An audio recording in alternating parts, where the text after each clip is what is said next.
మిత్రులారా, మీరు ఒకటే ఆలోచన చేయండి. ఏ పథకం ప్రారంభించినా దాన్ని మొత్తం పూర్తిగా అమలు చేసే బాధ్యత మా ప్రభుత్వం తీసుకుంటుంది. హడావిడిగా ప్రారంభించి అటక మీద పెట్టే ఆలోచన మా ప్రభుత్వం చేయదు.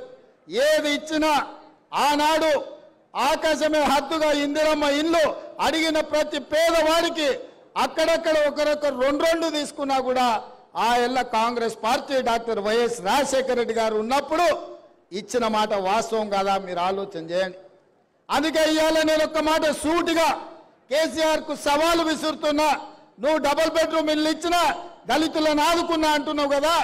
ఏ ఏ ఊర్లలో అయితే కేసీఆర్ డబుల్ బెడ్రూమ్ ఇల్లు ఇచ్చిండో ఆ ఊర్లలో నువ్వు ఓట్లు వేయించుకో. ఏ ఊర్లో అయితే ఇందిరమ్మ ఇల్లు ఉన్నాయో ఆ ఊర్లో మేము ఓట్లు వేయించుకుంటాం. ఈ సవాల్కు సిద్ధమా అని చెప్పి నేను కేసీఆర్ని అడుగుతున్నా. మిత్రులారా, మీరు ఒకటే ఆలోచన చేయండి.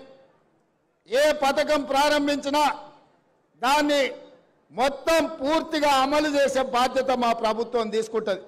హడావిడిగా ప్రారంభించి అటక మీద పెట్టే ఆలోచన మా ప్రభుత్వం చేయదు. ఏది ఇచ్చినా ఆనాడు ఆకాశమే హద్దుగా ఇందిరమ్మ ఇల్లు అడిగిన ప్రతి పేదవాడికి అక్కడక్కడ ఒకరొకరు రెండు తీసుకున్నా కూడా ఆ ఎల్ల Congress party doctor YS Rajasekhara Reddy గారు ఉన్నప్పుడు ఇచ్చిన మాట వాస్తవం కాదా మీరు ఆలోచన చేయండి. అందుకే ఇవాళ నేను ఒక్క మాట సూటిగా కేసీఆర్కు సవాలు విసురుతున్నా. నువ్వు డబుల్ బెడ్రూమ్ ఇల్లు ఇచ్చినా దళితులను ఆదుకున్నా అంటున్నావు కదా. ఏ ఏ ఊర్లలో అయితే కేసీఆర్ డబుల్ బెడ్రూమ్ ఇల్లు ఇచ్చిండో ఆ ఊర్లలో నువ్వు ఓట్లు వేయించుకో. ఏ ఊర్లో అయితే ఇందిరమ్మ ఇల్లు ఉన్నాయో ఆ ఊర్లో మేము ఓట్లు వేయించుకుంటాం.